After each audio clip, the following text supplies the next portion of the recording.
ni musukorobaw kibarwen a preparative surla kabo anga jamana marabaw yoro kabri alaka hini Elijah Ibrahim Bokar Keitala kabli aleka fangai noyi sanduru fanga flanantai kabli uparona sur la siu fe sur la siu utuni fanga doski utun tara wile bla bandau aleye sur la sikoroye wati temene nununa kato sur la siya barala ale tunye General Musa Traoré sur la sijila tigimi no bebla General Musa Traoré no fe kaire bakun koloshi aye ujorofa sur la siya bane afe atumbe lafi bola Ibrahim Bokar Keita ka fanga porunen kofe asimuna no fe mo o ibeka ka fanga ire aparuna asimuna no fe mo fe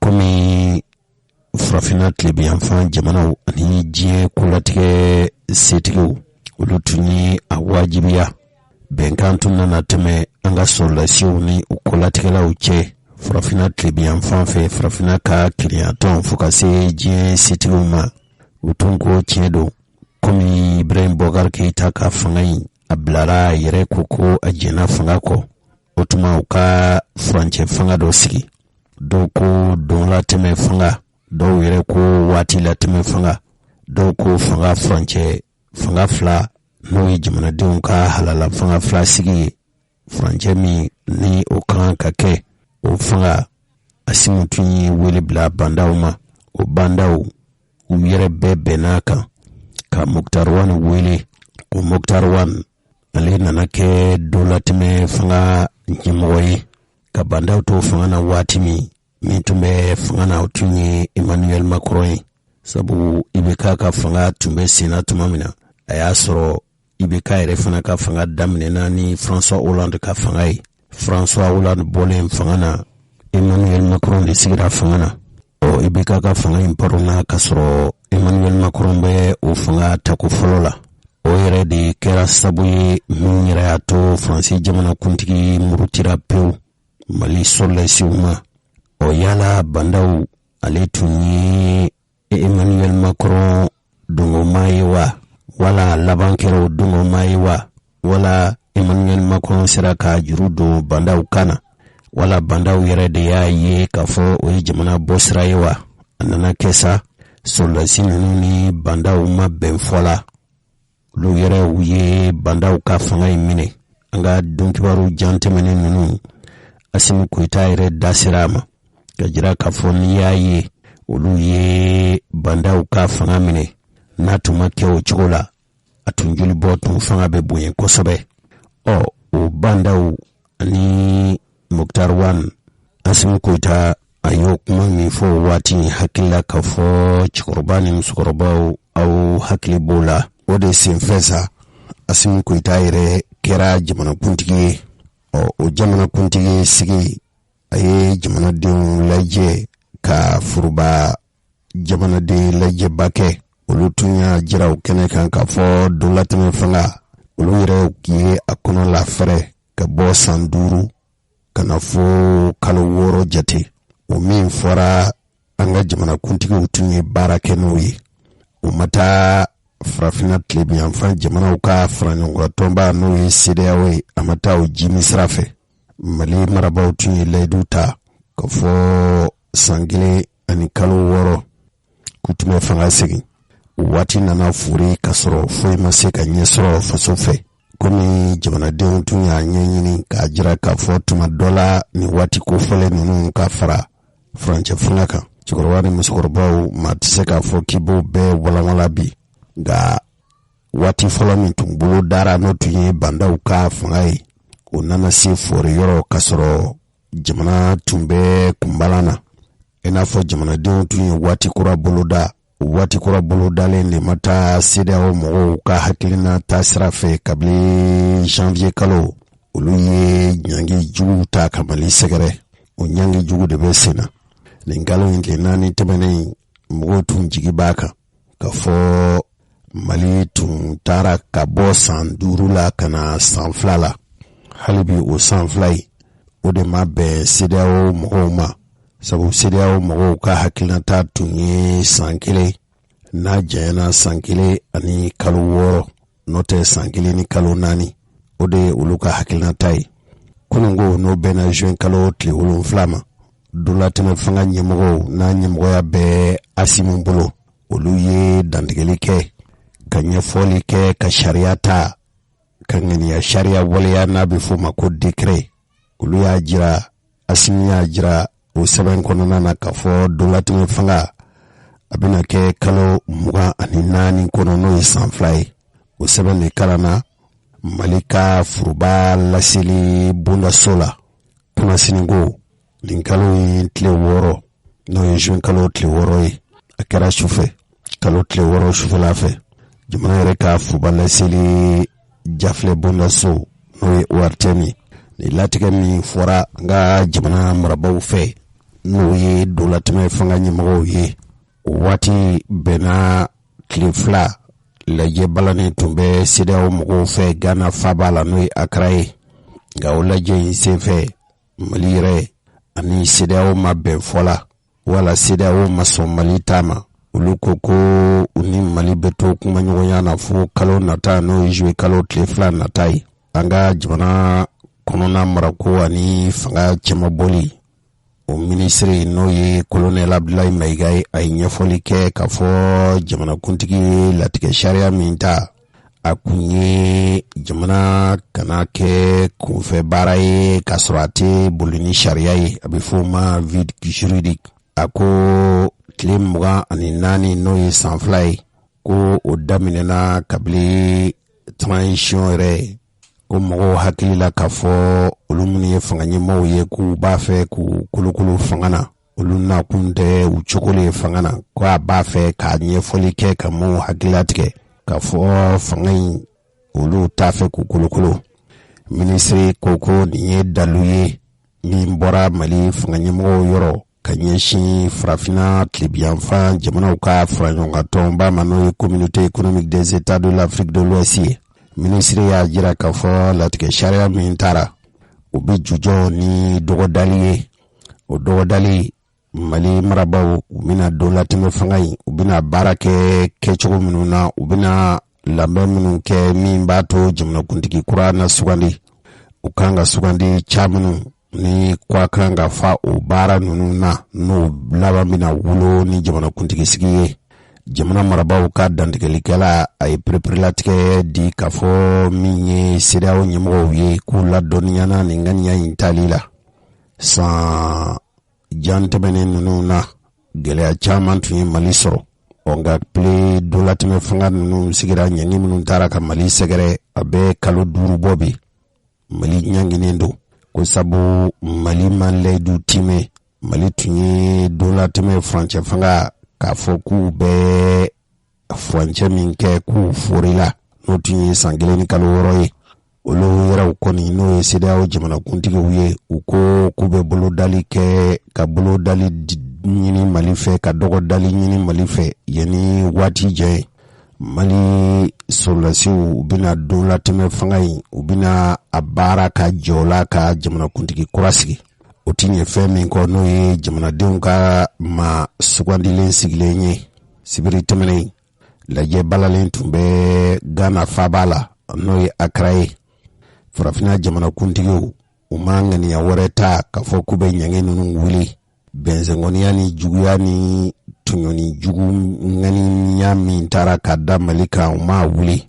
Nka jamana min bɛ yen n'o ye nazara jamana ye n'a bɛ f'o ma ko Suède, o jamana u ka lasigiden minnu n'u ka jamanaden minnu bɛ n'u bɛ an fɛ Mali kɔnɔ u ka jamana ka yɛrɛma hɔrɔnya ɲɛnamayali n'o kɛra ntɛnɛnsu tɛmɛnen.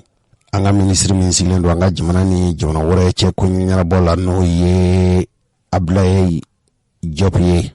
A ye ɲɛfɔli kɛ ko n'i y'a ye Mali yɛrɛ ka ɲangi wulili ma bɔ, a ko farafinna jamanakuntigiw ko Mali ma dɔgɔdali kɛ, a bɛna mun ni mun kɛ labɛn na, o bɛna kɛ waati jumɛn n'o laban bɛna fori ni jamanadenw ka ɲɛma sugandili wa u ko kan ka labɛn cogo min kulu minnu kan ka sigi k'o nɔ bɔ k'o sɛgɛsɛgɛ o kan ka kɛ kɛcogo min ni min fɔra k'o bi kɛ don min o ka kɛ f'a laban bɛna fure ni jamanakuntigi sugandi ye.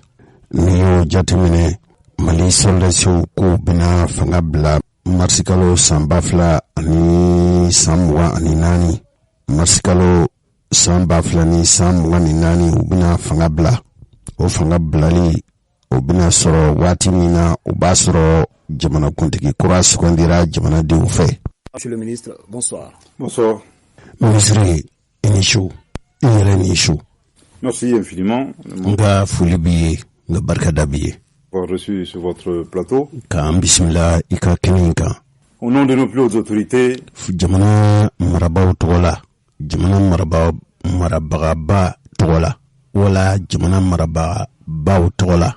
J'ai l'insigne honneur bonya dira ne ma bi de délivrer ka dantigɛli kɛ la teneur du décret sariya min taara jamanakuntigi fɛ mun do numéro 2022 daɲɛ 2022 la 0335 fu 335 barre PTRM ni a taara an faso Mali kɔnɔ 18 juin 2022 juin kalo tile 6 san 2022 fixant la durée de la transition ni o bɛ dantigɛli kɛ furancɛ fanga dɔla tɛmɛ fanga waati la tɛmɛ fanga a kan ka latigɛ waati min kɔnɔ.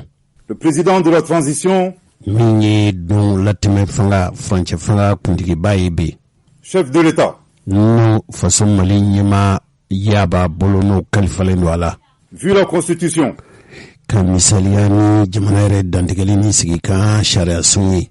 Vu la charte de la transition don latɛmɛ fanga furancɛ fanga a sigira ni sariya charti kan minnu ye. Vu la loi numéro 2022 n'a bɛ misaliya kɛ sariya kolo kan san 2022 la 201 fu ani kelen du 25 février 2022 n'a taara février kalo tile 22 san 2022 la portant révision de la charte de la transition. n'o bɛ misaliya don latɛmɛ fanga a dantigɛli a n'a charti kanw kan.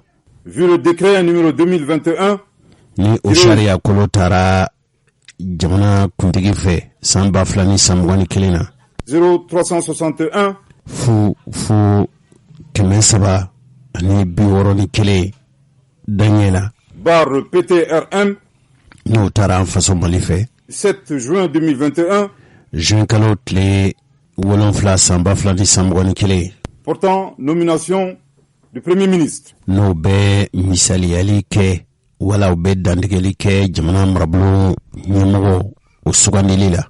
Décret. Jamana maraba ko a ye latigɛ kɛ. Article 1er. Sariya kolo fɔlɔ. La durée de la transition. Min ye don latɛmɛ fanga furancɛ ye a janya wala waati o furancɛ a bɛ boli a bɛ latigɛ furancɛ min kɔnɔ.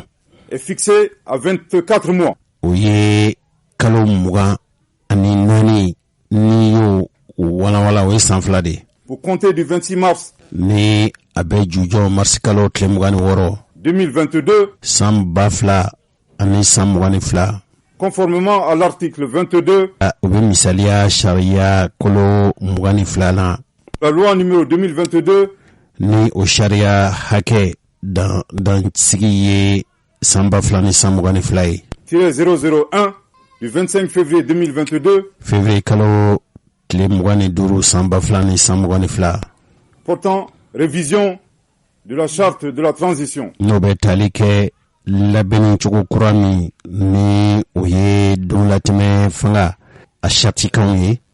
Article 2. Sariya kolo 2 min fɔ. Le présent décret sera enregistré. Nin dantigɛli nin latigɛli min kɛra jamana kuntigi fɛ a bɛna kɛ nɔnabila sɛbɛn ye. Publié au journal officiel. Jamana mara ni jamana kolatigɛ sɛbɛn b'a kɔnɔ. Bamako le 6 juin 2022. Nin kɛra Bamakɔ yan juin kalo tile 6 san 2022. Décret signé par le président de la transition, chef de l'État, son Excellence le colonel Assimi Goïta, et par le chef du gouvernement, Premier ministre,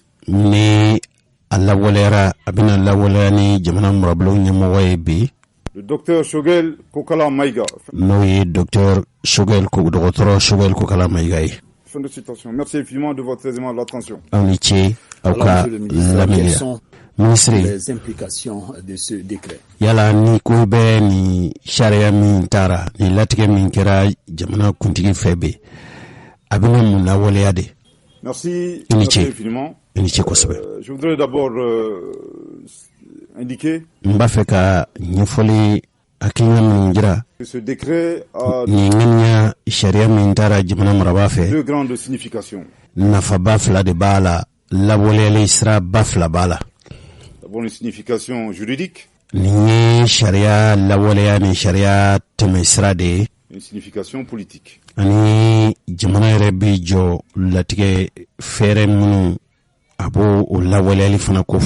Sur le plan juridique, je voudrais ici rappeler que la transition dans notre pays a débuté le 25 septembre 2020.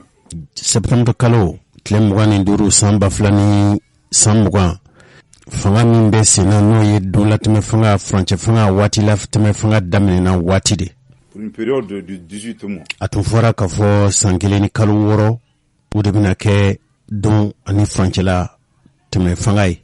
Donc la période s'est achevée wati forila le 25 mars kalo tlemwani duru 2022. Samba fla ani samwani fla kono. Par conséquent, la notion de ce décret fixant la transition le 24 mois de manière rétroactive wati folo mi tumbulu dara no isankele ni kalu woro yo bi ban tumami o bana domi abe damine kablo daminena commence donc le 26 mars 2022. No marsikalo klemwani woro isamba fla ani samwani fla a tout son sens. Nafabala kumbala ko ike kumbula. Cela relève tout naturellement de la rigueur juridique. Oba jira kafo sharia noboli sharia la bolili aboli chola ki isinzin kola walea. Proroge donc la transition, il ne s'agit pas d'une nouvelle transition. Okoroye ko aye do fara don latime fanga franche kan franche don latime fanga franche kurama sigi koy. Il s'agit d'une prorogation. Oui, anoboli wala ka monobo de la transition. Don latime fanga nimbe jamana kono Australa. Et surtout évite le vide. Akekunyi fanga yinkana lamara ni lamara chogoye no ye fanga langulu yani ka ke inafo fanga bi buli ati buli ni sharia ye. Un autre élément, en tout cas sur le plan juridique, ani sharia la walaya dofana be tuguni. Il est important de préciser faut ka prepare tika di una faire bola koy de prorogation implicite de la ka jira ka fo ningoni mono bode ni te fanga kurasigi transition de la charte révisée. Ni ala bena la benchuko kurala politique. Srafe. Je voudrais ici rappeler que la mention aux recommandations des assises nationales jamanadin furuba sigi minunke ola waleyali ani ola sabatili saraka de la refondation no ye mali kura mali yere laben chuku kurala a tout son sens. Nafa be ola. Il vous souviendra que les délégués qui ont pris part mbe hakila jinke ka fo jamanadin ni olu chira kana jamanadin ka furuba sigi kene ka no kera kalo jantemene ces assises nationales de la transition no ye donla teme fanga ka jamanadin ka furuba sigi ont fixé bien entendu atunya la wolea plancher ka yira ka fo donla teme fanga bina boli franche mi kono de 6 mois. Kalo woro transition, une période de plafond de 5 ans. Kabo kalo woro la kata sandurula. Le décret, le chef de l'État, président de la transition, la wale ali mi jamana kuntigi ale latikeli sharia uta le colonel Assimi Goïta, no Assimi Goïta suffisance sa ferme volonté o b'a jira k'a fɔ ŋaniya min b'a la de défendre les intérêts supérieurs du peuple malien. A sigi kun foyi tɛ fo ka jamanadenw ka hakɛ an'u ka nafa an'u ka tɔnɔ matarafali ye. C'est-à-dire de mener un certain nombre de réformes politiques institutionnelles. O ca bɛ tali kɛ yɛlɛma minnu wala lakurayali min ka kan ka kɛ fanga yɛrɛ sigicogo fanga bolicogo ani fanga maracogo la. Avant l'organisation des élections. Yani jamanadenw u ka bɔ k'u ka jamanakuntigi wɛrɛw ka bɔ k'u ka jamanakuntigi kura sigi. Un autre message, bien entendu, sur le plan politique. Wa nin bɛ ŋaniya wɛrɛ de jira ani jamana joli la waleyali dabali fɛrɛ tigɛw la. Je pense qu'ici il s'agit très clairement d'une réponse nin kɔni ye wele jaabi de aux personnes qui accusent injustement les autorités de la transition. Mɔgɔ minnu bɛ ka don latɛmɛ fanga mɔɔw k'u bisigiya ni k'u b'a fɛ k'u kolokolo k'u cogo fanga na. De vouloir s'éterniser au pouvoir. Olu b'a fɛ ka mɛn fanga na u bɛ se k'u kolokolo cogo min ko o ŋaniya ninnu k'o la nkalontigiya. Connaissez-vous des pouvoirs qui souhaitent s'éterniser? Yala bɛ fanga dɔ fanga min b'a fɛ k'i kolokolo fanga na wa? Qui décident en toute indépendance. K'a ye k'a fɔ u yɛrɛ k'a la tigɛ k'a la bolo u yɛrɛw kan. En toute liberté. Ka u yɛrɛw ka hɔrɔnya k'o layidu lawaleya. De fixer le début d'une transition antérieurement à la date d'adoption du décret. Nin ŋaniya min dara nin don in na jamanakuntigi fɛ a ye a kuma in bɛ fɔ don min a tɛ lawaleya o don a bɛ lawaleya sabu an bɛ juin kalo de la marisi kalo tile 22 avril kalo tile 22 mai kalo tile 22 juin kalo tile 22 o ye kalo 4 de a ko a bɛ jujɔn kabili kalo 4 yani a dantigɛli don cɛ ko o ye ŋaniya jɛlenya de ye min b'a jira k'a fɔ olu minnu ye sɔrɔlasiw ye kɛrɛnkɛrɛnyana min ye Asimu Koyita ye k'i kolokolo fanga na a ka laɲini tɛ o ye o t'a ŋaniya dogolen fiyewu.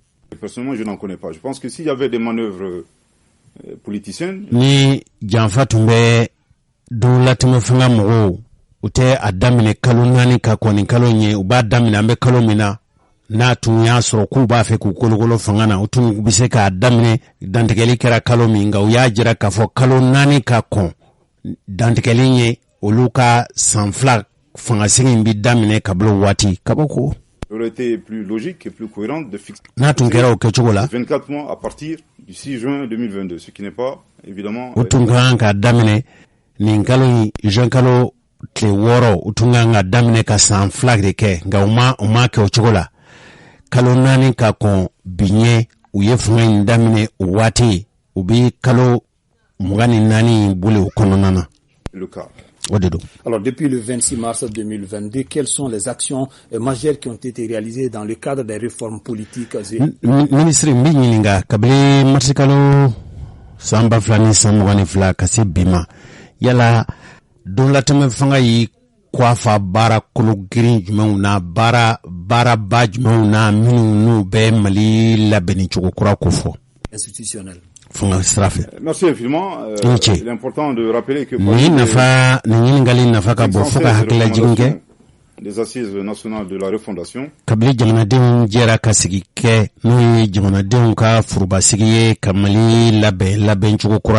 Le gouvernement a décidé de choisir les actions les plus urgentes.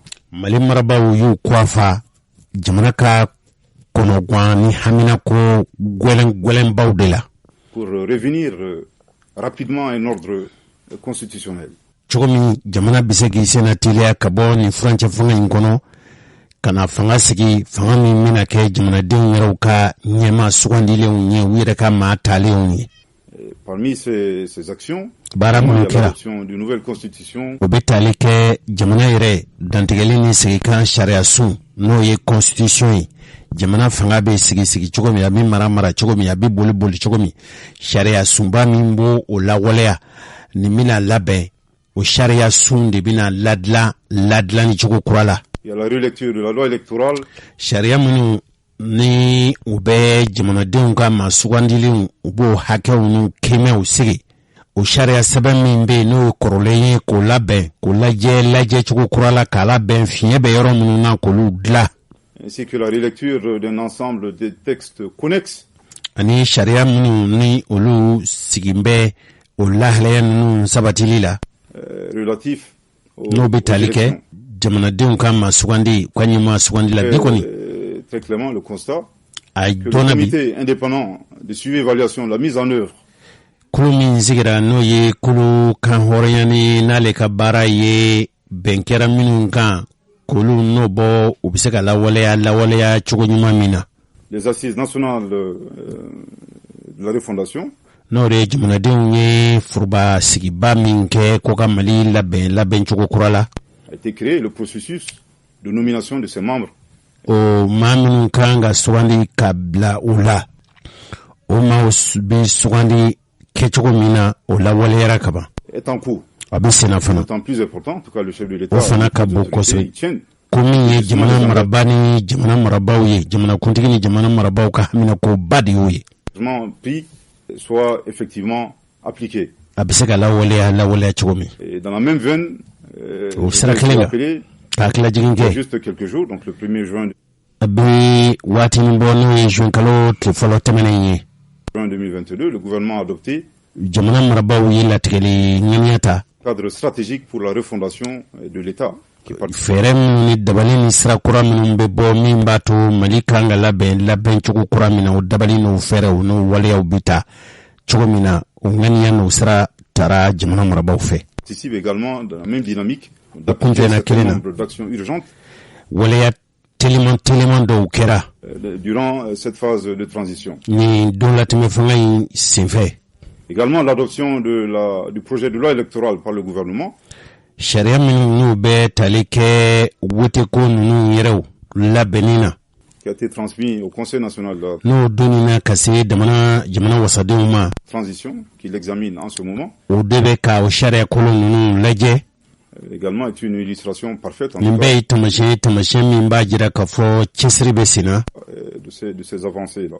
O ɲɛ bɛ ka taa siraw fɛ. Je voudrais dire. N b'a fɛ ka min fɔ dɔrɔn. Au-delà de ces réformes politiques et yɛlɛma minnu bɛ ka don dabali ni fɛɛrɛ minnu kan ka tigɛ jamana maracogo la. Institutionnel.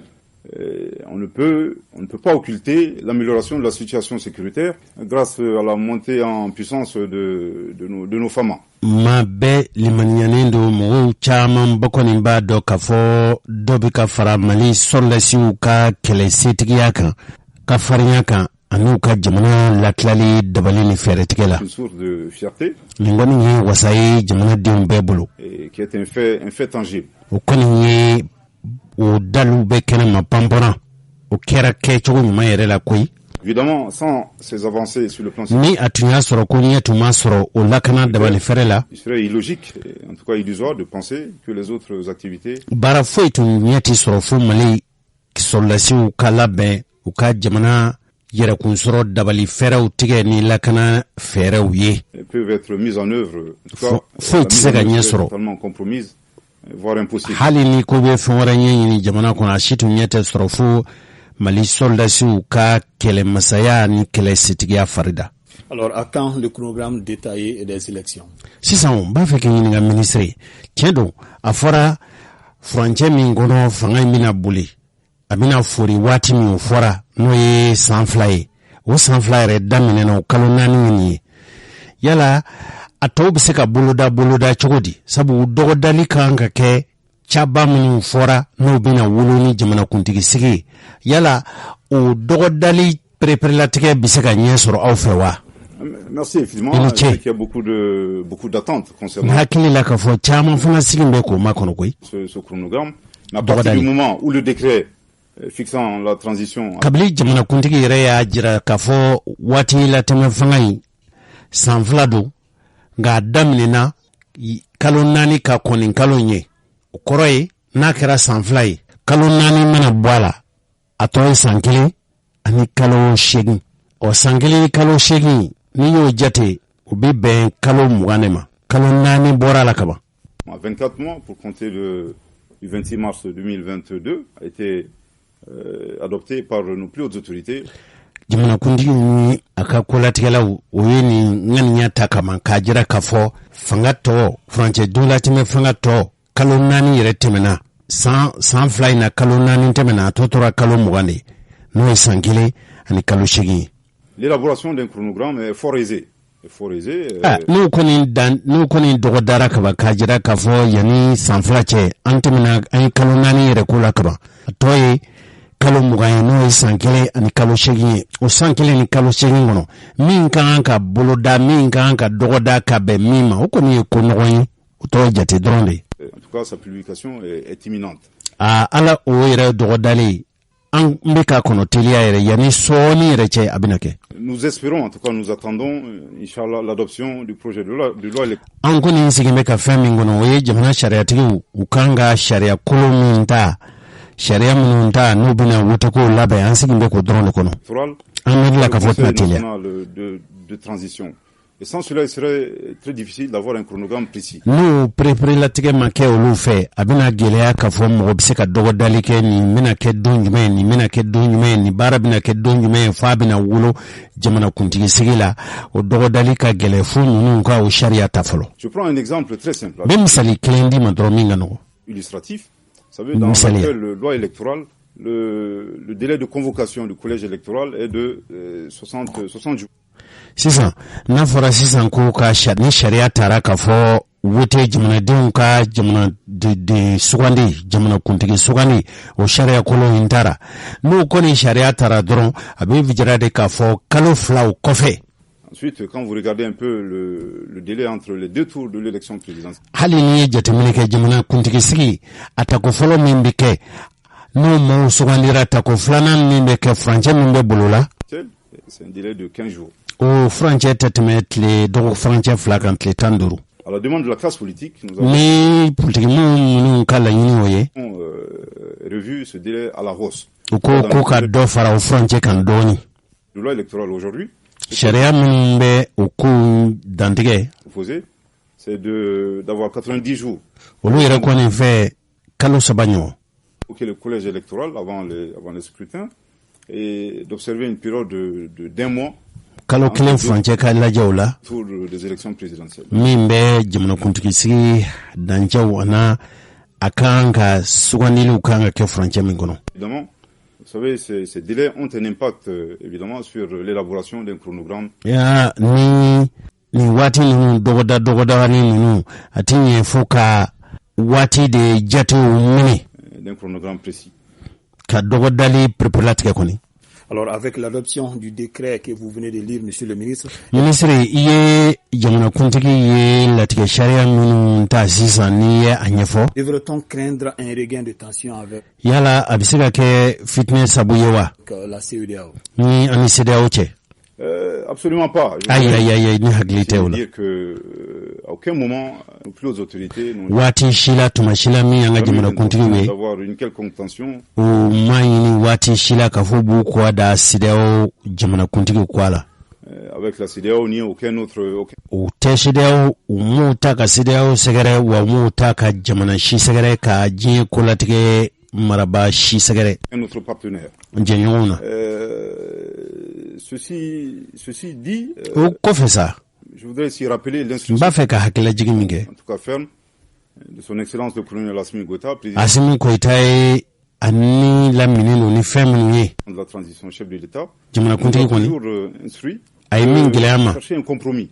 Fo an ka bɛn de ɲini. Compromis entre 2 paramètres. Ni sira 2 ye. Les exigences de la CEDEAO.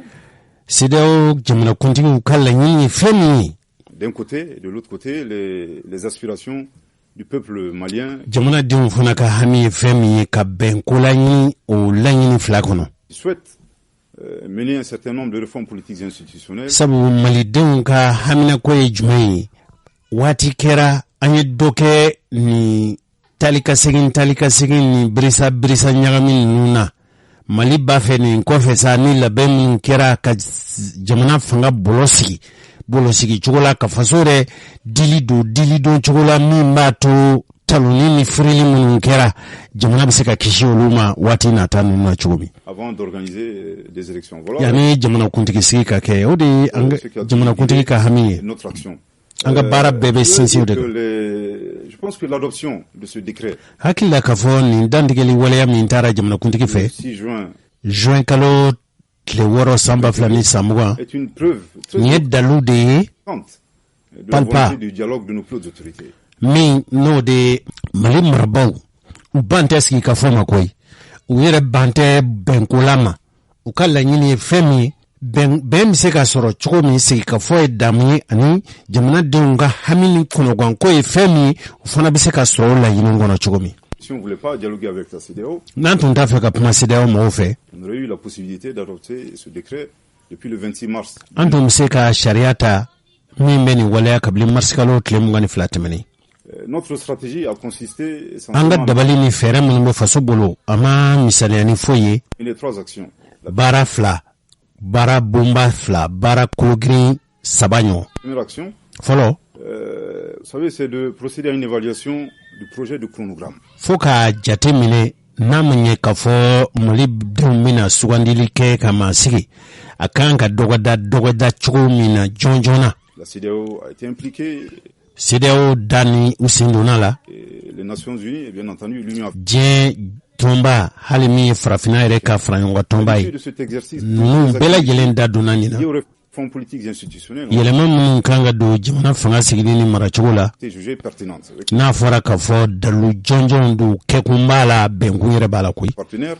an Avec jiɲɔgɔn des fɛ soucis concernant les délais, mais nous les avons donnés. sisan haminako min bɛ yen yala a ko bɛ labɛn a bɛ se ka bɛn furancɛ jumɛn kɔnɔ o haminako de tun bɛ yen Toutes les garanties possibles. ka layidiw ta mali marabaw fɛ En tout cas, concernant notre ferme intention, notre min ye yala mali ni laminen don mali labɛnnen don wa ferme volonté de pouvoir les réaliser. La deuxième, ka ŋaniya jɛ ni ŋaniya minnu ni wale minnu kofɔra yala mali ŋaniya jɛlen don mali kɛn bɛ k'i kɔ a fa la mali bɛna layidu ninnu timɛ wa action, baara ni wale minnu de garder, en tout cas d'être permanemment en contact avec le médiateur, avec le comité local. o siratigɛ de la waati foyi ma tɛmɛ mali ani cɛfɔ ni kanbɛn min n'o ɲɛmɔgɔ ye nigeriya jamanakuntigi kɔrɔ ye goodluck jonathan u ni mali ni ɲɔgɔn cɛ sira taamaw ma tigɛ wa hakili falenfɛnw ma tigɛ fiyewu Le suivi et Nous le bolila. chef d'État de la région pour trouver un terrain d'entente. ani ka bɔ mali ni mali marabaw ni farafina jamanakuntigiw ni ɲɔgɔn cɛ an bɛ se ka bɛn ko la cogo min mali bɛ se ka yɛrɛ sɔrɔ cogo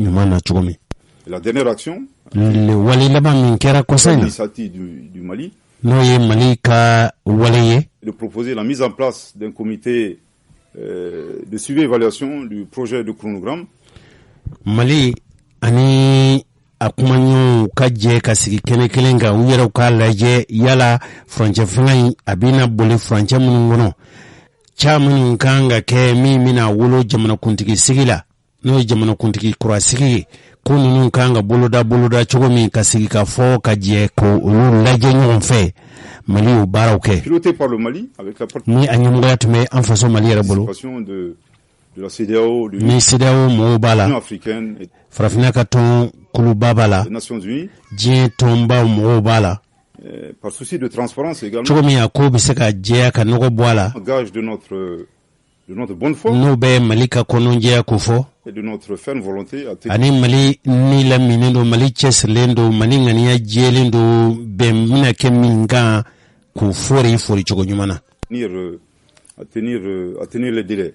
layidu minnu taara waati min bolo dara min dɔgɔ dara o ka sabati o ka la waleya waati la Ceci dit, o kɔfɛ sa aujourd'hui, an bɛ don min i n'a fɔ ko bi nous avons procédé à une évaluation de la situation. mali yɛrɛ ye kow lajɛ ni diɲɛma jɔlen ye Et nos plus hautes autorités ont estimé an ka jamanakuntigiw ye limaniyalen don ni min ye que nous avons atteint un niveau très avancé an bɛ don min i n'a fɔ ko bi an ye furancɛ jan kɛ walew la an taara ɲɛ kosɛbɛ dans les négociations avec ɲɔgɔn faamu ni bɛnko ɲinini na la CEDEAO, an ni CEDEAO cɛ ce qui a justement motivé l'adoption o de nana wolo de ce décret fixant sariya min taara asimu yɛrɛ fɛ le délai de transition k'a fɔ don latɛmɛ fanga in bɛna kɛ san 2 furancɛ kɔnɔ à 24 mois. kalo 24 kɔni Ce n'est pas une surprise. Le nin kɔni tɛ balanako ye médiateur a été informé bien avant. min ye cɛfɔ ni kanbɛn kisɔnɔgɔyaba min bɛ mali ni CEDEAO cɛ a bɛ nin ko kalama Le comité local de suivi hali kulu min sigilen don ka don latime fanga inzenze olu fana ba kalama. Tous les chefs d'État, jamana kuntigi nunu mbela jelembe ni ko jona. Tous les chefs d'État de la CEDEAO. CEDEAO jamana kuntigi be koni. Alors quel est votre message pour yala chikan jumembe fe dandigeli jumembe fe ka nyesi foso do ma ministre cet entretien?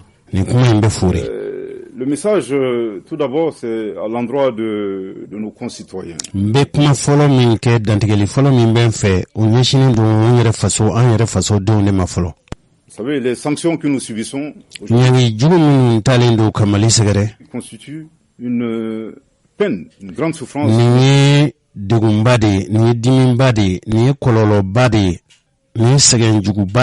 Plus aux autorités et l'ensemble des responsables. Nous l'avons jamais souhaité, nous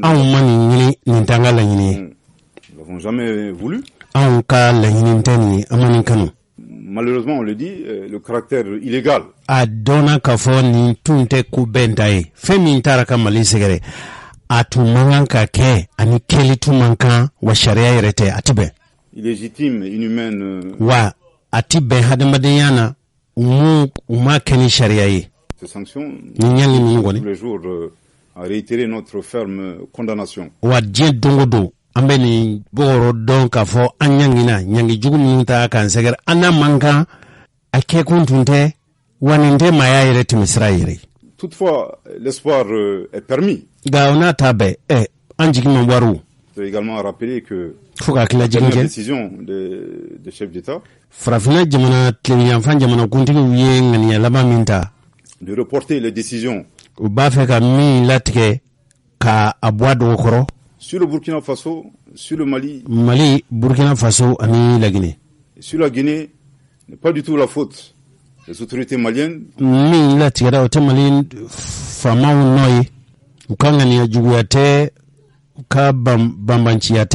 Or, moins la responsabilité de nos plus hautes autorités. Et d'ailleurs, le rapport présenté par le médiateur lors de ce sommet va jabi min no ye segesegele jabi min kera chefoni kambe lat boliba malini CEDEAO jamana kuntigi ni nyon chemi o lat ke bay jabi min bo dans le sens de nos autorités, de nos plus hautes autorités. Obeta mali marabau ka kundilena refe. Montre très clairement tous les efforts ka ayira ka fo chesir munumbe ka ke mali marabau fe. Nous avons déployé en vue d'arriver et de trouver un terrain d'entente. Min bato ben biseka lat ke mali ani CEDEAO moche. Donc je voudrais dire à nos compatriotes que l'espoir est permis. Il ne fait aucun doute de la levée de ces sanctions. Pourquoi nous le souhaitons. Juste un dernier message, c'est de serrer les rangs, de rester soudés autour de notre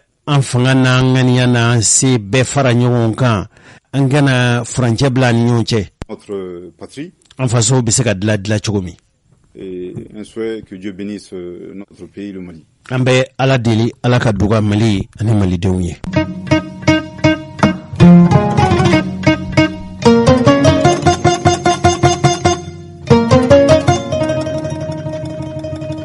Chogorbana musogorbau chogomi yao biseka fumyeleke ni asimu koitaka ni natale ayila tike sharia kolomi nda na kila ka fo ministre femme fo nasrula na la ministre Abdoulaye Diop angale lame alebina wala like tonsiki ninkera ningalo intle nani ntemene ani kalo nata femme no menake anga yere lame no ministre so mene kuma chama kumbe uka nyokonyo chamachala kran na mi marita anyene ngara ka fo anga kuna fonu di Mali sécurité gɛlɛya minnu b'a kan ni gɛlɛya bɛ mɔgɔ minnu kan kɛlɛw bɛ kɛ yɔrɔ min n'a bɛ fɔ ko situation humanitaire dumuni tɛ mɔgɔ minnu bolo minnu taɲana u ka sow ni fɛnw na k'o kow ɲɛfɔ gɛlɛya min bɛ mɔgɔw kan et puis k'a fɔ fana situation économique n'o ye warisɔrɔ siraw gɛlɛya min b'o kan donc kunnafoni fɛn o fɛn b'a la an y'o bɛɛ walanwalan k'o d'u ma.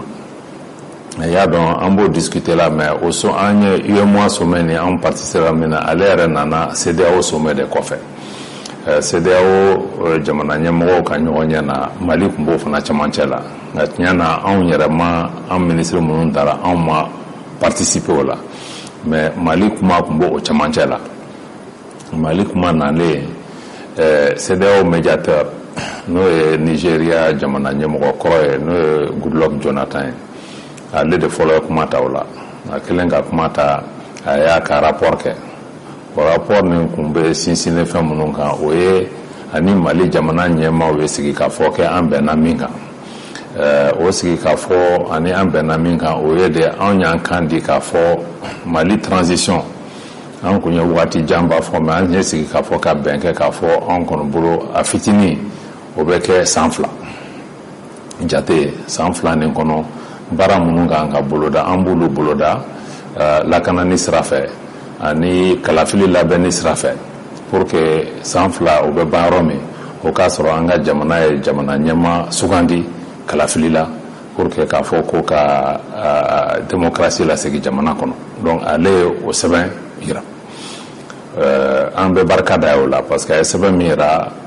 malidenw ka haminakow b'a kɔnɔ parce que an y'a yira k'a fɔ fo wagati ka d'an ma wagati min b'an dɛmɛ min b'a to an bɛ ka lakanani sabati jamana kɔnɔ ka se ka baaraw fana boloda ka kalafili nin o bɛ labɛn cogo min a ye rapport min présenté mɔgɔw sɔnn'a ma a fɔra ko jamana ɲɛmaa ninnu u mago bɛ détail dɔw la kunnafoni wɛrɛw an kan ka minnu di n'olu kun t'olu bolo pour que ka se ka sanction ninnu wuli immédiatement o ye kunnafoni ninnu ye sigiyɔrɔma 2 ye a sigiyɔrɔma fɔlɔ o ye chronogramme ye sisan nɔ an bɛ sɛbɛn de yira min b'a yira k'a fɔ san 2 in kɔnɔ an bɛ ko minnu boloda k'olu bɛɛ walanwalan fo ka san 2 in ban pour que olu ka se ka faamuyali sɔrɔ a la an ka se ka bɛn sɔrɔ a la n'a bɛ fɔ o ma ko chronogramme détaillé o b'a yira k'a fɔ élection organe min bɛ sigi o bɛ kɛ wagati jumɛn a bɛ kɛ cogo di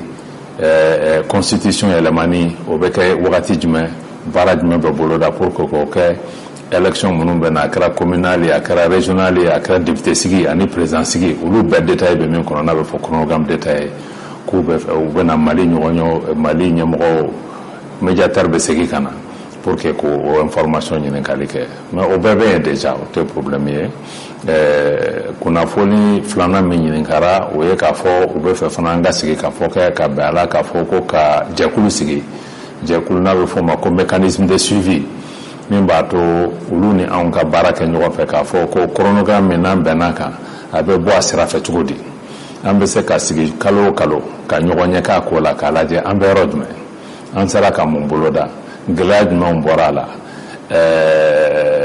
ressources ni moyens jumɛnw kan ka ɲini ka na pour que o ko ka taa pour que a ko ni gɛlɛya bɔra a la kana bali mɔgɔ si la o fana kana kɛ raison ye k'a fɔ k'an bɛ kɛlɛ parce que n'anw ko k'an ye nin kɛ dɔw b'a fɔ k'aw ma nin kɛ aw tɛna bɛn a la alors que n'an ye jɛkulu kelen sigi an bɛɛ bɛ baara kɛ min kɔnɔ kunnafoni fɛn o fɛn bɛ na a bɛ na an bɛɛ b'a tila an bɛɛ ɲɛ b'a la donc ni ko min kɛra an bɛɛ b'o enregistrer ɲɔgɔn fɛ ni gɛlɛya minnu nana an bɛɛ bɛ faamuyali kan donc o ko fila de k'a fɔra ko u bɛ segin ka na pour que an k'o lajɛ ɲɔgɔn fɛ n'an y'o lajɛ ɲɔgɔn fɛ u ye décision de ta k'a fɔ ko sommet min bɛ na sigi sisan nɔ juillet kalo tile 3 o sommet kɔnɔ o kunnafoni bɛɛ kan ka yira pour que sanction bɛɛ ka wuli anw kɔni ka jate la baara kan ka se ka kɛ sisan de pour que o ko ka kɛ a kɛcogo la an bɛ sigilen k'u kɔnɔ n'u nana an k'o ɲɛfɔli ka médiateur Goodluck Jonathan ka barika da ye fɔlɔ a ye cɛsiri min kɛ nin ko la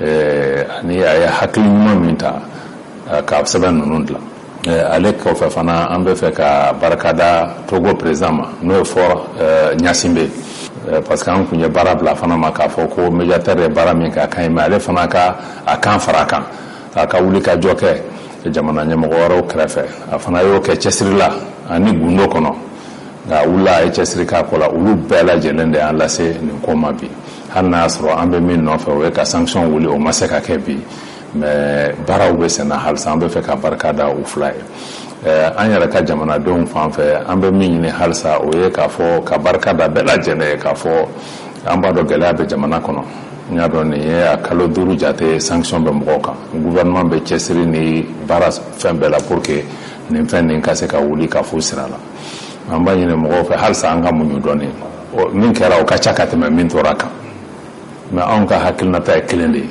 parce que an b'a dɔn jamana ɲɛmaa ni jamanadenw u sigira ka min fɔ k'o ye solution ye o dɔrɔn de bɛ se ka kɛ solution ɲani ko la a solution fana se ka kɛ ni sigi ka fɔ tɛ.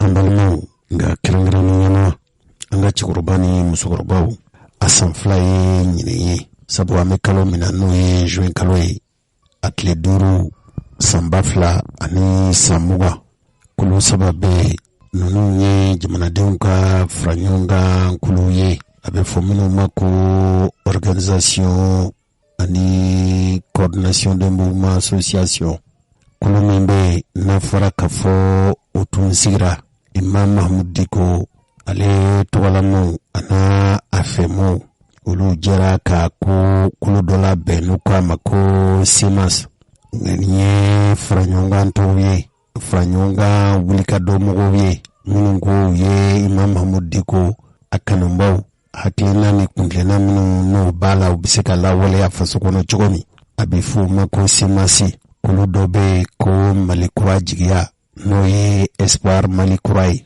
ani wulikajɔ kulu ka jantoli kɛ bɛɛ y'a sabatili la an ka jamana ka yɛrɛma hɔrɔnya tali bɔlɔnba u tun y'o minɛ wulikulu min tun b'o la waati o tun ye Ibrahim Bokar Keita a ka fanga bɛ firifiri cogo min wala ka fanga bila ninnu farala ɲɔgɔn kan ka kulu dilan ko mouvement du 5 juin rassemblement des forces patriotiques nin ye wulikajɔ kulu ye n'o ye juin kalo tile 5 o fara ɲɔgɔn kan n'o wulikajɔ kulu ye ko jamana kanubaw jamana kanubanciw u denw olu ka fara ɲɔgɔn kan nin ye kulu minnu bɛɛ lajɛlen farala ɲɔgɔn kan politikitɔnw tun b'a la jamana dugulenw tun b'a la u yɛrɛw ka fɔcogo la u ye min kɛ u ɲɛmaa ye ko mɔgɔkɔrɔba ka ɲi warasu ɲɛ o tun ye Imam Mahmud Diko ye u ko ma ko autorité morale san 2 o kɔfɛ M5RFP nin tun ye kulu minnu ni ye jateminɛ kɛ mɔgɔw tun b'a la maa minnu ni olu tun ma ŋɛɲa nka mɔgɔw tun b'a la minnu fana n'u tun ka ŋɛɲa kosɛbɛ o tun jamanadenw minnu bɛ jamana kɔnɔ ani jamana kɔ kan san 2 ni wulikajɔba in kɔfɛ Ibrahim Bokar Keita ka fanga o laban nana bin yala a kɛkun tun ye min ye wasa sɔrɔla la wa laɲiniw tun ye min ye yala o laɲini ninnu sabatira wa cɛkɔrɔba ni musokɔrɔbaw tuma dɔ la i b'a sɔrɔ aw caman n'aw ka hakiliw don tiɲɛ don Ibrahim Bokar Keita kɔni ka fanga binna o nana fori ni fɛn min ye o ye sɔrɔlasi dɔw ye fanga minɛ u nana wulikajɔ kulu dilan u b'a fɔ min ma ko comité national pour le salut du peuple n'o ye CNSP n y'a jira u la k'a fɔ o ɲɛmɔgɔya bulon kura min sigira a nana wolo fɛn min na o ye maa min tun n'a ɲɛmɔgɔyara tun kalifala u la sɔrɔlasiw fɛ o laban ye fanga minɛ o tigi la an y'a jira u la k'a fɔ Asimu ale yɛrɛ y'a jira k'a fɔ olu bɛna jamana marabulon ɲɛmɔgɔya kalifa o M5RFP la maa min ni bɛn tun kɛra u kan waati o tun ye dɔgɔtɔrɔ Choguel Kokala Mayiga ye nka bɛn kɛra min kan o ye i n'a fɔ kɔrɔlen aw yɛrɛ ko ten ko ni kɔ mɔna kan min kan ko jɛgɛ ka mɔ o kan kan hakilimaw ko ni mɔɔw kɔni bɛ fara ni mɔɔw kɔni bɛ kɛlɛ kɛ a ka ca Ala fɛ mɔɔw bɛ jɛ ka fara ɲɔgɔn kan nka ni fanga kɔni sɔrɔla fanga sɔrɔlen bɛn tɛna kɛ ko la tuma min na M5RFP mɔgɔw b'u wuli o y'a sɔrɔ jamana jigilatigɛlen tun don kosɛbɛ murutili tun fanga bonyana nka o kulu in an bɛ don min i n'a fɔ ko bi a kɛra i n'a fɔ u tɛ ɲɔgɔn kan fɔ kabini don min fanga in firila utukalo tile 18 san 2000 ni san 20 mɔgɔw bɔra k'u fara ka bɔ jamakulu nin na hali n'an da tɛna se u bɛɛ lajɛlen ma nka o mɔgɔ ninnu na min ye Isakaw Jimi ye Nuhu Star ka fara maa wɛrɛw kan ninnu bɛɛ lajɛlen u laban ninnu fori o waati min tun ye Isakaw Jimi ye ale tun ye Imam Mahmud Diko nɔfɛmaw olu ka beretigi ye an kana kɛ beretigi ye olu ka ko latigɛla ale tun y'o ye ale yɛrɛ ka fɔliw la ko M5RFP ko a fatura nka octobre kalo tile 21 san 2000 ni san 2 kabila o waati mɔgɔ dɔw y'u fori k'u fosi ka bɔ ka jira k'a fɔ kuntilenna minnu bɛ ka taa M5RFP mɔgɔw fɛ ko tɛ olu hakili ye an da tɛna se o bɛɛ lajɛlen ma bi nka min ye M5 RFP mɔgɔw ye u ka san 2 ɲɛnamayali min ye jamana marabolo ɲɛmɔgɔ ye ale yɛrɛ kɔni fɛ waati de sera malidenw ka ɲɔgɔn minɛ ale ko tuma min na fanga bɛ bolo maa minnu ni olu ye sira fara wala maa minnu y'u sama ka bɔ ka ɲini u fɛ k'u kana fara ɲɔgɔn kan o kɛra kari tɛmɛnen hali n'a y'a sɔrɔ ko k'a fɔ u ma fiɲɛra ka sabu kɛ kuntina kelen tabaliya ye jamana marabolo ɲɛmɔgɔ fɛ hali ni ko bɛ man ɲɛ jamana ladilali kura la n'o ye dɔlatɛmɛ fanga ɲɛmɔgɔ ye ko tiɲɛ yɛrɛ la minnu kɛra maa bɛ se ka wasa n'o ye an t'a yɛrɛ lamɛn Mohamed Jose Traoré maa bɛ se ka mun faamu M5 RFP ka bɔli na n'a kɛnɛ ɲɛmɔgɔya tun bɛ Choguel Kokala Mayiga bolo i tɛ fɛn fɔ an ye. M5 RFP a ka san 2 o ɲaɲali baaraw ni o ye o nisɔndiya baaraw ye o kɛnɛw sigira ka kuma caman fɔ a kɔnɔna la u ye o baaraw kɛ an ka fara ɲɔgɔn kan an ka lamɛnni kɛ o dantigɛlikanw na. Maliendenw ne ye kuma damadama fɔ bamanankan na pour que k'a résumer n ko M5 militant minnu tora kɛlɛ in na an ka duwawu k'u ye an ka duwawu kɛ an ka victime bɛɛ crise in kɔnɔ finitigiw ani civil k'a fɔ M5 militant ni responsable minnu tɛ yan bi an kun bɛ ɲɔgɔn fɛ le 5 juin 2020 bi ma caman tɛ yen dɔ dimina dɔw yɛrɛ banana dɔw yɛrɛ sara an kan ka ko bɛɛ kɛ M5 pour que maliyɛn fara ɲɔgɔn kan parce que a ye kɛlɛ min daminɛ don min a y'a daminɛ mɔgɔ minnu ye ɲɔgɔn sɔrɔ M5 kɔnɔ politique sira la idéologie sira la u kun tɛ se ka sigi table kelen kan mais o don u farala ɲɔgɔn kan ka Mali sauver situation min bɛ bi na Mali mago bɛ unité nationale union sacrée kabini rectification kɛra le 24 mai 2021 président de la transition ne sigira ka kɛ premier ministre a ye kuma fɔlɔ min fɔ ye on doit tout faire pour avoir l'union des Maliens o de y'a kɛ ne ye rencontre caman kɛ ministre ye rencontre caman kɛ an sera an dan na don min na président y'a ta a y'a sego kɛ bi sariyaw minnu taara gouvernement fɛ u nana conseil national de transition la le président du conseil national fana a nana k'a membre u fana y'u ka bâton de pèlerin u ye bɛɛ wele k'u lamɛn o bɛɛ ye mun ye kɛra mun ye pour que à la fin les deux organes qui font marcher la transition bɛɛ bɛ baara kɛ dans son domaine pour que an ka se ka jamana lafiya ka jamana sumaya pour que maliyɛnw denw ka se ka don da kelen fɛ ka bɔ da kelen fɛ parce que mɔgɔ minnu b'a fɛ ka Mali dafiri terroriste dɔrɔn tɛ Mali b'a fɛ k'a ka hɔrɔnya n'a danbe sigi a ma bɛɛ ma sigi n'o ye bɛɛ tɛ jɛ n'o ye o Ala barika la o sira de taara o tɛ se ka chiffrer o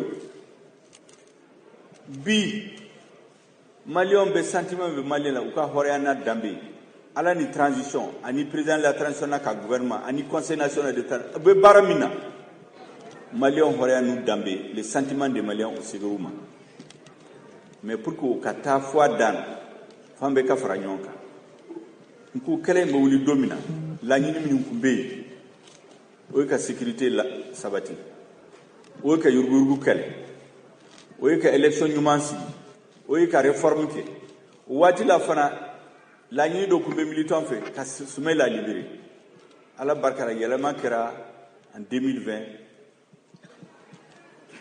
CNSP ɲɛmɔgɔw u y'u seko kɛ Soumaïla bila la ale y'a nimilala kɔfɛ mais juru in kɔni M5 ani peuplement ye juru min o y'o juru y'a sara k'u fo o la a filanan a la rectifier an sigira u kama k'olu yɛrɛ y'a ye ko fili de kɛra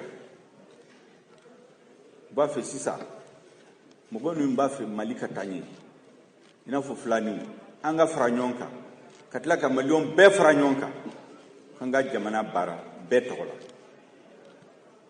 Donc bi M5 kan ka wuli ka taa bɛɛ fɛ. maa o maa hali n'a kun tɛ M5 la, hali n'a bɔra M5 la, hali n'a bɛ M5 contre la, pour des raisons personnelles, parce que o fana bɛ politique kɛlɛ la, dɔ bɛ yen u tɛ primisi kongolo de fɛ. C'est pas ça le problème. Mais Mahoma Nako, qu'il est d'accord que les menons du armement, Halinamba Abanga budget bêta. Nako Kale sona réforme politique au Kake. Président Sabakou be réforme que réforme Siraso. Mi Koka sona organise Kassi pour que l'élection se gagne. Mangankana ou l'élection Kofi. Mahoma Nayofo. Il fait partie aujourd'hui des forces du changement. An tege di ɲɔgɔn ma ka jamana labaara ka jamana bɔ dingɛ kɔnɔ parce que chaque état a son agenda. État o agenda a ka agenda b'a bolo a bɛ se ka mɔgɔw bila ɲɔgɔn na ka dɔ hakili fɛ ka dɔ san mais a laban bɛɛ b'i ka intérêt i ka jamana intérêt de défendre. Donc maliyɛn denw bɛɛ kan ka fara ɲɔgɔn kan bi an ka Mali intérêt défendre. Donc Mahoma n'a que l'année Kassonouma aujourd'hui, il est parmi les forces du changement.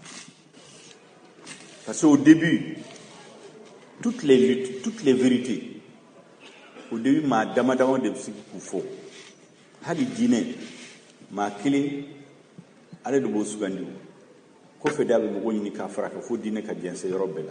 C'est la même chose que les mouvements. M5 mouvement, ça va de mais kabini meeting fɔlɔ kɛra an sigira an ko an kelen tɛ se o de la an wulila ka taa responsable bɛɛ fɛ ka comité stratégique dayɛlɛ parce que n'u kun mana an kun tɛ se ka kɛlɛ in dafa. Tous ceux qui sont d'accord aujourd'hui avec les objectifs du changement sont des forces du changement. O de y'an ka kuma ye bi, o de y'an ka laɲini ye. Maintenant mɔgɔ min ko k'a tɛ sɔn ça okuni asika fuko fe kaya blako fe do ko mangambe ani transition ani CNTT nko ay horondi an sigira rectification kara domina ani anga partenaire sigira CNTT kuma an bena ka kamba blakere fe folo ka jamana jo ala barkala refondation kera et assise nationale kera o konana la décision tara ko CNT bena dayele n'a bɛ dayɛlɛ force dama dama bena do o kɔnɔ la M5 fana bɛ do a kɔnɔ n'a dora kɔnɔ kɛlɛ ma ban kɛlɛ banna ni muɲuna i b'i sago sɔrɔ an muɲuna de on a su attendre. Il y a un moment on a fait la traversée du désert maa caman kun tɛ dalen tɛ kɛlɛ in la M5 dara la an tora fo ale ye tiɲɛ bangew tiɲɛ bangere fila ni fila ye ɲɔgɔn sɔrɔ CNSP ni M5. Les deux jumeaux se sont retrouvés et ils ont parlé du Mali. Mais où il y a fo kabini o don ko Mali tɛ olu dɔrɔn de ta ye Sadasi u ta ɲɛnabɔ dès le départ parce que minnu ye yɛlɛma in kɛ u y'a kɛ armée bɛɛ tɔgɔ la donc mankan ma mɛn armée kɔnɔ ça c'est normal, c'est la grande miette. Maintenant sur le plan social et politique mankan tora. Maintenant bɛɛ kan ka fara ɲɔgɔn kan ka jamana latanya o de y'an ka laɲini ye bi mɔgɔ minnu dimina u bɔra M5 la bɛn kɛlɛ wulila ni mɔgɔw dɔ ci vraiment an b'an ka main tendu k'u ye an ka sigi ka fara ɲɔgɔn kan parce que min bɛ an ɲɛ kɛlɛ min b'an ɲɛ a bɛ maliyɛnw bɛɛ la hali minnu kun tɛ M5 la fewu n'u ko bi k'u sɔnna min bɛ ka kɛ an ka fara ɲɔgɔn kan jamana tanya parce que an kelen tɛ se. Donc, et l'année prochaine, j'espère qu'on sera en train de préparer les élections et il y aura des candidats qui vont venir demander le soutien du M5 ou des forces du changement parce que le pays aura été sécurisé et la paix sera revenue. Merci bien.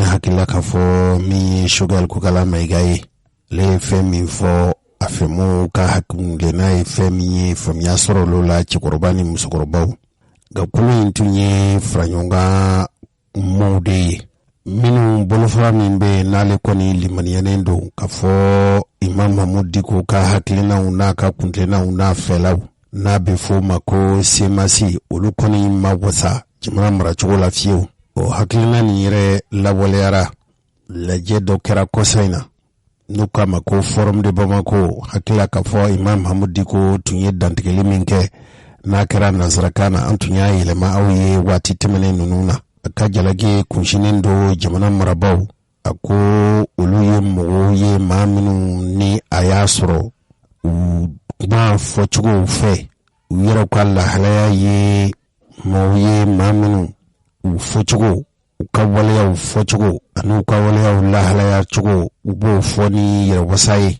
u ka kuma gɔlɛnw don hali n'a y'a sɔrɔ k'a fɔ Imam Mahmud Diko ka nin kuma in a ma taa jamanadenw dɔw jimi sira fɛ maa yɛrɛ bɛ se k'a fɔ o sabu de y'a to a fɛmaw u tun ye kunnafonilasiraw wele olu yɛrɛ kɔni fɛ kuntilenna minnu taara Choguel Koukala Maïga fɛ u tɛ olu ka hakilina ye wa jamana bɛ ka mara ni hakilina minnu ye ani kuntilenna minnu ye ani fanga minnu ye u tɛ olu hakilina ye ko jalagili man di u ye Mali dun mako bɛɛ jamanadenw bɛɛ lajɛlen ka hakilina n'u fɛla la Mali bɛ se k'a yɛrɛ sɔrɔ cogo min Mohamed Jose Traoré yala olu fana ye u ka ŋaniyaw ani u ka hakilinaw y'a bange ni mun de ye bisimila Semasi ale ye kunnafonidilaw wele ni ka ɲɛfɔli kɛ u ye fanga furacɛ fanga maaw u ye ni san 2 baara min kɛ olu ka yeta ye min ye Mohamed Ali Bachili a ye kuma caman fɔ nga an bɛna ka laseli min lase aw ma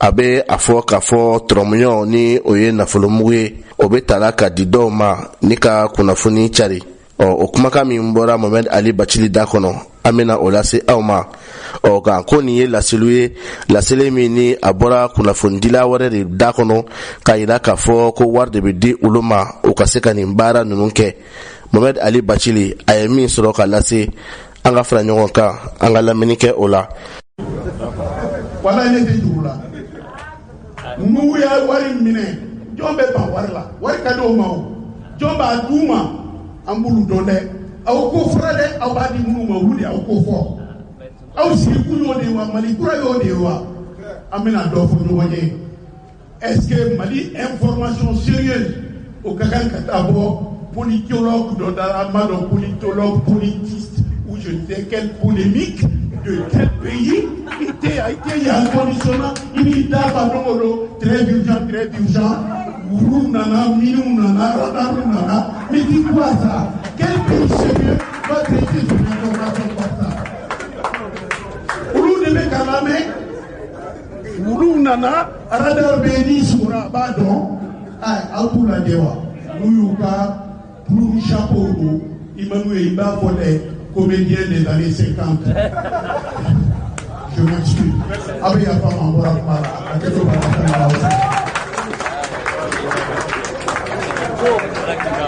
Déclaration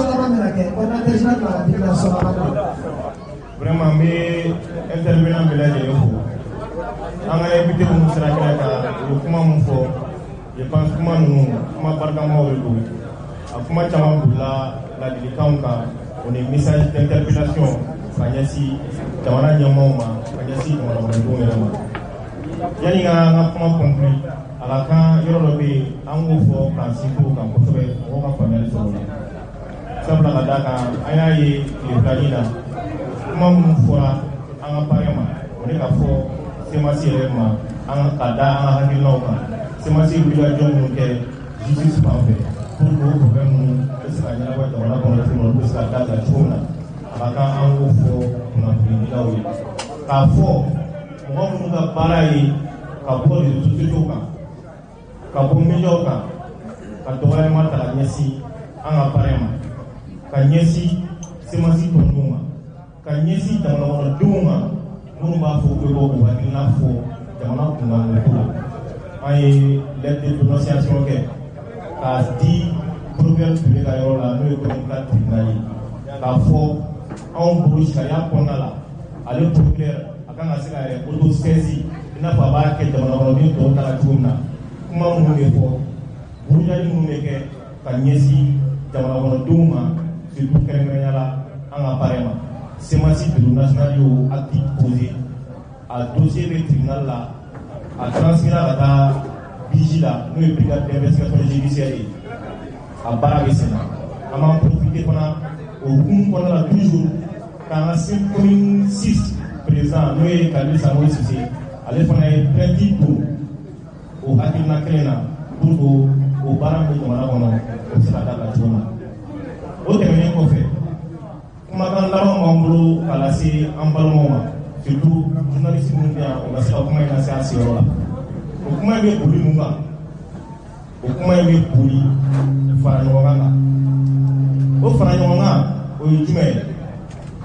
o ye jamana kɔnɔdenw bɛɛ lajɛlen an k'a dɔn k'a fɔ n'an ma fara ɲɔgɔn kan an tɛ se ka ko kɛ pour que jamana in bɔ ni gɛlɛya kɔnɔna la fara ɲɔgɔn kan ɲɛsinnen bɛ jɔn ni jɔn ma a ɲɛsinnen bɛ maliyɛn bɛɛ lajɛlen ma hali an ka jamana ɲɛmɔgɔ minnu bɛ fanga la bi welewelemada in ɲɛsinnen b'olu ma an bɛ baara kɛ k'a da an ka parrain n'o ye Cheikh Imam Mahamudu Diko ye a ye manifeste min bɔ n'a ye wele kɛ k'a fɔ ko maliyɛn bɛɛ ka fara ɲɔgɔn kan o de b'a to gɛlɛya bɛ jamana kɔnɔ problème bɛ maliyɛnw da la o bɛ se ka bɔ yen cogo min na o sira kelen fɛ an bɛ wele bila maliyɛn bɛɛ lajɛlen ma parti politique fɛn fɛn bɛ yen société civile mɔgɔ fɛn fɛn bɛ yen particulier fɛn fɛn bɛ yen o n'an ka jamana ɲɛmɔgɔw yɛrɛ an ka fara ɲɔgɔn kan pour que an ka se ka jamana in kuma bɔ o baara ni ala sɔnna ma semasi n'o baara daminɛ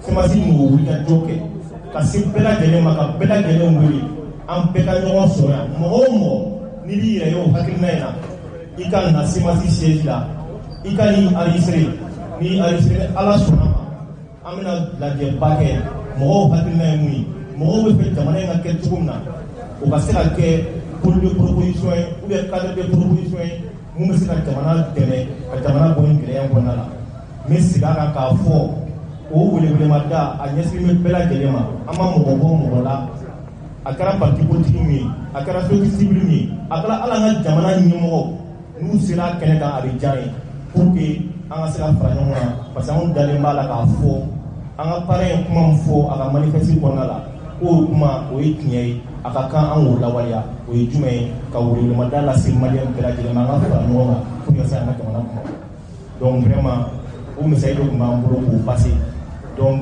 an bɛ foli lase presse mɔgɔw bɛɛ lajɛlen ma ka foli lase an ka invité ma ka foli belebeleba di an ka alliés ma minnu farala an kan ka nin baara in kɛ foli laban o bɛ semasi bureau national o n'a tɔnden bɛɛ lajɛlen donc hakɛto bɛ kuma la ne fili min bɔra kuma la o y'an ka fili ye a bɛ yafa an ma merci bien.